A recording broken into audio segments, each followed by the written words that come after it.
kindly allow me to stand on the existing protocols with all protocols observed.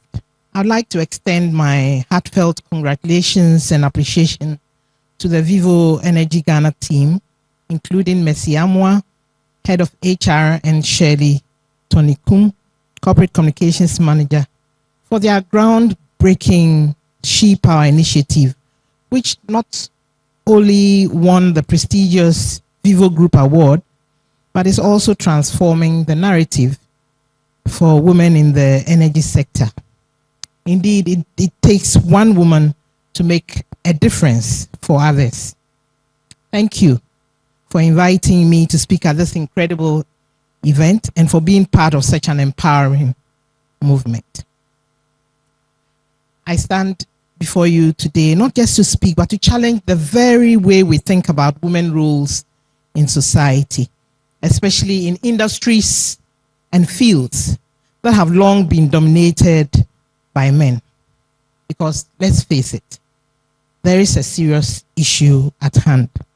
There are many women who simply don't see what the fuss is about when it comes to STEM or male-dominated industries. In fact, they ask, why should I bother? Why should I step out of my comfort zone? And you know what? I get it. It's hard enough being a woman in the world today, isn't it? We juggle so many roles. We balance career, family, home, and everything in between. We already have so much on our plate. And sometimes it feels like we are at the edge of exhaustion. So what do? We accept the status quo. We say, it's okay if the men take the higher paychecks. Let them have the glory. As long as I still get a piece of the pie, that's enough for me. But let me ask you, is it enough? We are all aware of the challenges women face in every corner of the world. These challenges are persistent, and while we've made some progress, let's be honest, it's still not enough. And the progress has been slow. And there was a time when a woman would only find out that her home had been used as a collateral for a loan when her husband passed and the bank was repossessing the property. Today, regulators have forced financial institutions to require spousal consent for such loans. That's progress, but it's still limited. While it is certainly a step forward, it reflects deeper systemic issues that we still need to confront. Consider this. A woman owns her house, but when she needs a loan for her business, the bank insists her husband must sign a form to approve the use of her own property as collateral.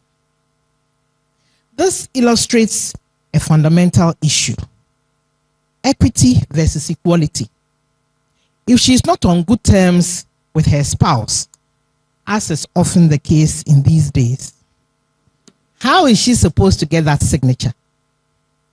And even more importantly, why should it be required in the first place? And they say what is good for the goose is also good for the gander. But how many women, what is the percentage in our part of the world that own property that can be used as collateral as compared to our male counterparts? Well, I was fortunate to get my form signed. But who will speak for the many women who face this challenge every day? And this is just one example of how, despite the progress we've made, there's still work to be done. These systemic issues reflect not just in inequality in policies, but the cultural mindset that has long shaped how women are treated, both in the professional world and in personal matters like property ownership. But here's the reality. What is the cost of not pursuing STEM? We risk perpetuating systems where we have limited access to the most powerful opportunities for economic independence, leadership, and change. Today, it's all about mindset, and I want to challenge that mindset.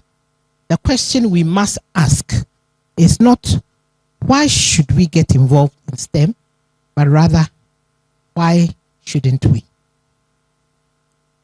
Ladies and gentlemen, when I was growing up, I didn't see many women in leadership positions in Ghana, especially in fields like business and education.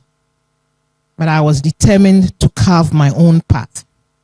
So at the age of 26, I started my first business, Lene's Services, a human resource and management consulting firm with just a dream and a lot of ambition, and as you said, passion, right? I had no corporate background to speak of, no extensive network, and no roadmap.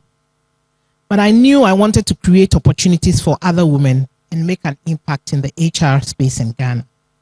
Fast forward 30 years later, Lene has become a cornerstone in the HR field in Ghana, and I have co-founded Legacy Girls College, Ghana's first all-girls private boarding school. Oh, I didn't hear any applause. Thank you. Along the way, I've faced plenty challenges, doubts, but here we are. This journey of mine is just one example of what it means to step into spaces that weren't designed for you initially, to embrace opportunities that feel uncomfortable, untried, and to push boundaries that others may say are too high. Is the foundation of today's conversation. How women in STEM can continue to redefine possibilities, embrace challenges, and fuel the change we want to see in the world. Right, so she was taking control of her future, asserting her expertise. This is a key lesson we can all take away from this clip. We must own our power, and we must stop waiting for permission to lead. No one is going to hand us the leadership positions or economic opportunities we deserve in STEM.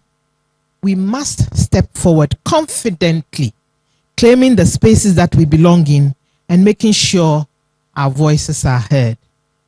As women, many of us are taught to second guess ourselves, to wait for someone to affirm our worth. But as we saw in the clip, the true leaders are those who don't wait. They don't need someone to validate their authority. They own it and step boldly into positions of influence. Now let's shift gears and dig a little deeper into the real challenges we face today as women in STEM. We are told to take risks. We are told to challenge the norms, to break barriers. But let's not sugarcoat the reality. Swimming against the current is tough. It's easier to swim with the current, isn't it? But sometimes we lose our will to fight because the obstacles seem just too insurmountable. And we give up. But there is hope. There is power in women helping women. We must create a system where we don't compete against each other, but rather support each other's success. I'd like to share the next clip where the movie's main characters discuss breaking barriers and being the first to succeed. It's about trailblazing a path for others to follow. And that's the attitude we need as we drive change in STEM. What an inspiring message. Be the first. That's the call to action that we need to internalize today. The women in this clip weren't just interested in breaking into a space. They were committed to making sure that others would follow them. They understood that breaking barriers was not just about personal success, but about paving the way for future generations of women. And this is the core of what we are discussing today. Yes, stuff. Yes, the systems seem unyielding, but as we saw from the clip, the very act of being the first, of breaking down those barriers, create opportunities for others. We need to be the change makers in our communities, leading by example and ensuring that we lift each other up. I understand that at times women are hesitant to pursue these paths. It's not about being unmotivated. It's about the lack of support and the overwhelming weight of cultural expectations that stifle our potential. In many places, especially in Ghana, we've seen cultural stereotypes that have long dictated what careers and roles are, in quote, appropriate for women. These stereotypes are passed down from mother to daughter and society to society. We women are the ones who nurture and bring up the monsters, who are the men who don't support women in the homes, in the organizations. So can we start thinking about the different ways in which we can raise our children? The Lego toys are as good for the men as for the women, isn't it? We can have our females play with dolls, but they can also play with the toy trains and pull them apart, because it's out of those initial practices that shifts the mindset about the ability to do certain things and wade into places which before were the preserve of men.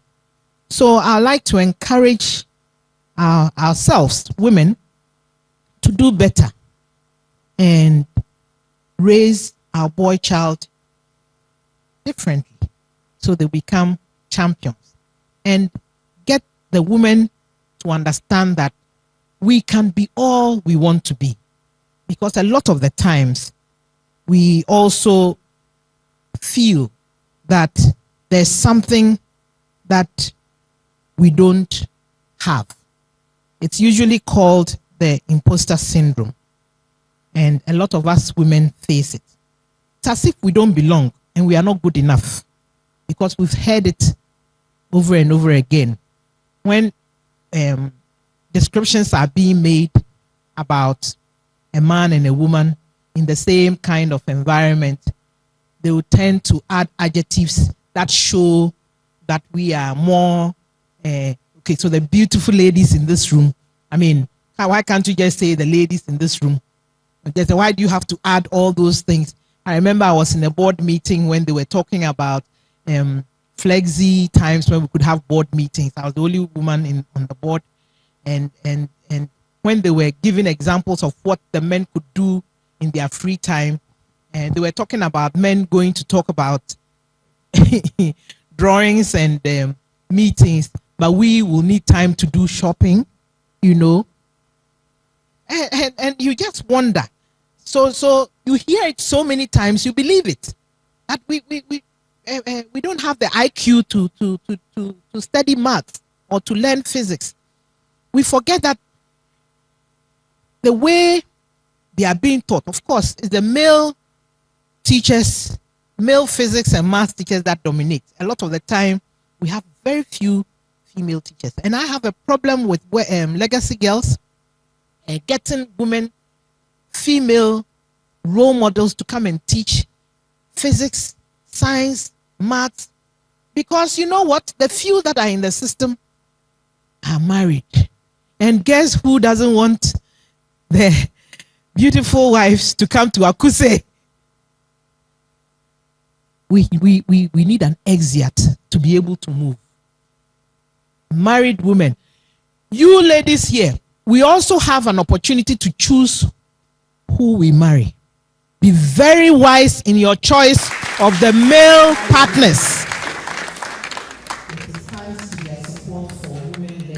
At some point in time, when you are following your career, you are 30 years, society says you are lagging behind. So what do we do?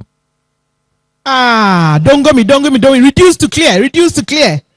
And we get anybody in trousers, please. Please.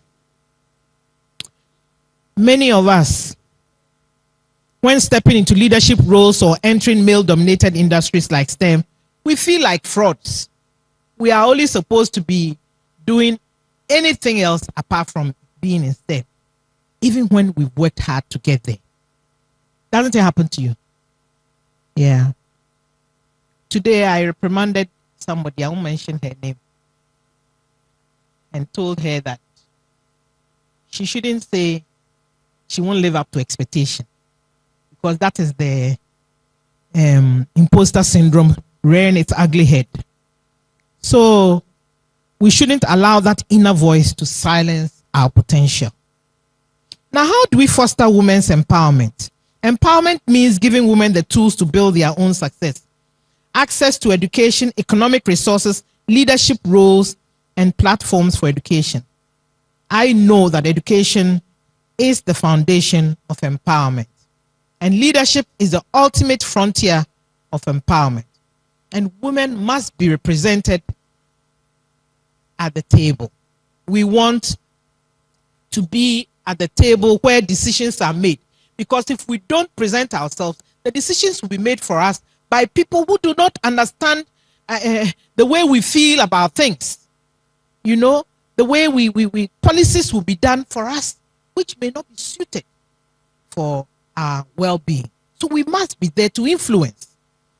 And even if you don't want to do it, just because we are charged, we are charged to make the world a better place, we must do something, anything to promote the empowerment of women in our little corners. Yeah. So we must be present at the tables where decisions are made, in governments, boardrooms, financial markets, and global institutions. I remember there was a time when people like Obama, they had made up their mind already that they wanted to be in high office. So they made sure they didn't have skeletons in their cupboard. A lot of us women, we make choices when we sow our wild oats when we are young. So when we have to offer ourselves in political positions, you know, when the men do the same, but for them it rubs off them. Whatever they do that people will talk about, the skeletons in their cupboards, they don't mind so much. But we women, when what we've done and we are ashamed about, that we don't want people to know about, when we come into politics, then they just, you know, bring it out. So a lot of us are afraid to show up and then present ourselves in those roles. So people have played a crucial role in pushing for legislative and institutional reforms to ensure that women are given equal access to leadership and governance roles. As a leader in business, I have seen firsthand the transformative power of women in leadership.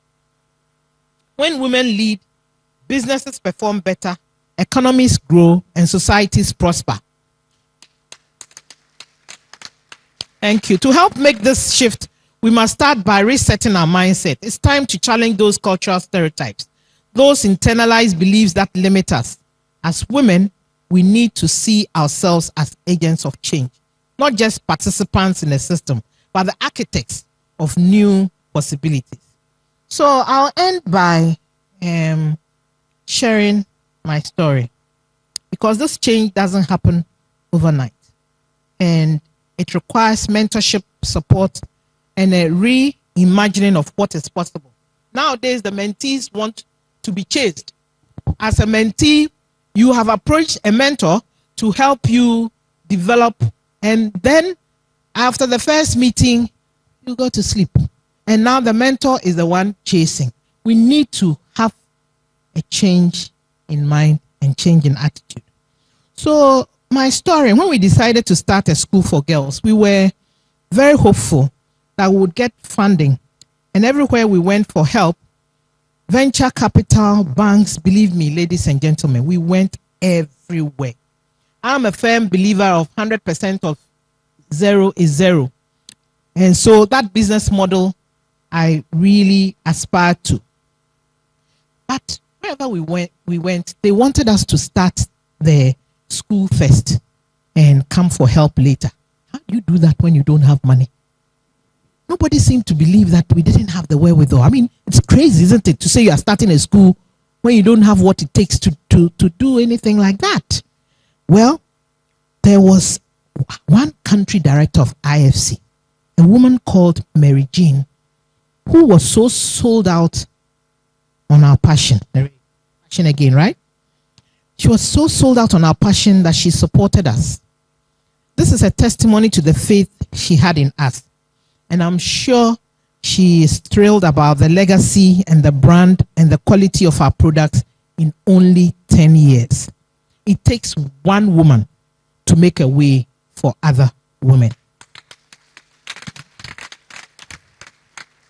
Ladies and gentlemen, we later secured support from equity partners who funded our infrastructure and helped growth in the school. The agreement allowed them to exit early with a first right of refusal for us to buy them out. So a year and a half ago, when the CD started dancing, they decided to put in the puts, and we didn't have the money to pay for it. It was a huge amount.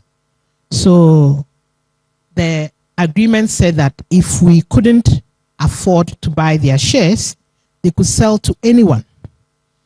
But we would have to relinquish our shares if the buyer wanted more because of a drag-along clause in the agreement. Of course, when we're signing the document before, the drag-along clause wasn't a threat. So we almost lost the school, but guess what? MasterCard Foundation and Absa Bank stepped in with a 10% interest loan when the going rate was 33%. Why did they do that? It is thanks to their support for women-led institutions we were able to save our school. It was nothing less than a miracle, and we cannot thank God enough for this. This kind of support for women is a daily need in our world.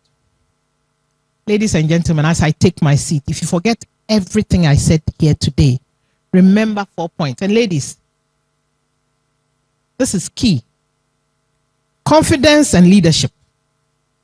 It is important to own your expertise and claim your authority. Women must stop waiting for permission to lead. 2, pioneering and trailblazing. Breaking barriers isn't just for personal achievement. Please, it isn't. It's about creating space for others. When we succeed, we open doors for others to walk through. We are obliged to do that. We have to have that urgency to do things differently and to make the world a better place. Somebody has to start. Somebody has to do something. The third is the mindset reset. Let's encourage women to reset their mindset by challenging cultural stereotypes and internalizing limitations. Support for one another and mentorship can foster this shift. And then last but not the least, action. The call to action is clear. Accelerate the pace of change. Start now and make the future better for the women who will follow. Let's make a difference for ourselves, for our daughters, and for every woman. Thank you very much for your attention.